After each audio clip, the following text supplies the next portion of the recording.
ഈ over thinking നമ്മുടെ ബ്രെയിനിനൊക്കെ affect ചെയ്യും. ചിലർക്ക് ഈ ഓവർ തിങ്കിങ് തലവേദന വരുമെന്നൊക്കെ കേട്ടിട്ടുണ്ട്. തീർച്ചയായിട്ടും നമുക്ക് ഈ ഓവർ തിങ്കിങ് കൊണ്ട് തന്നെ അനാവശ്യമായിട്ടുള്ള സ്ട്രെസ്, ആൻസൈറ്റി ഒക്കെ ഉണ്ടാവാനായിട്ടുള്ള ചാൻസ് ഉണ്ട്. കാരണം ഇപ്പം തന്നെ നമ്മൾ പറയും, ഇപ്പം നമ്മളുടെ പ്രിയപ്പെട്ട ഒരാൾ വരാൻ കുറച്ച് ലേറ്റായി, എന്തായിരിക്കും വരാൻ വൈകുന്നത്, എന്തായിരിക്കും ദൈവമേ എന്തെങ്കിലും ആക്സിഡന്റ് പറ്റി കാണുമോ, ഇതുണ്ടോ, ഇത് അനാവശ്യമായിട്ടുള്ള പാനിക് അറ്റാക്സ് വരെ നമുക്ക് ഉണ്ടാക്കും.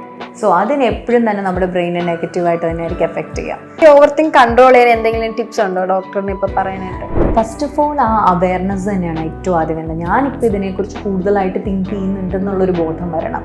രണ്ടാമത്തേത് നമ്മൾ കൺട്രോൾ ചെയ്യാന്ന് വെച്ചാൽ പ്രസന്റ് മൊമെന്റിലോട്ട് നമ്മുടെ ഫോക്കസിനെ ഷിഫ്റ്റ് ചെയ്യുക എന്നുള്ളതാണ്. ഈ സ്ട്രെസ്സും ആൻസൈറ്റിയും വരുന്ന ചില ആൾക്കാർ ഞാൻ കേട്ടിട്ടുള്ളതാണ്.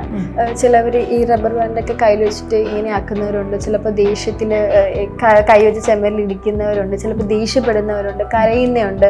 ഓരോ വ്യക്തികളനുസരിച്ച് ഇതിൻ്റെ തലങ്ങൾ മാറിക്കൊണ്ടിരിക്കും. ചിലർക്ക് അത്ര ഡീപ്പായിട്ടുണ്ടാവില്ല, ചിലർ ഭയങ്കരമായിട്ട് വൂണ്ടഡ് ആയിട്ടായിരിക്കും വരുന്നത്. അപ്പം ബെറ്റർ ഞാൻ പറയുന്നത് വെച്ചാൽ ഇതിനൊക്കെ നമുക്ക് സൊല്യൂഷൻസ് ഉണ്ട്.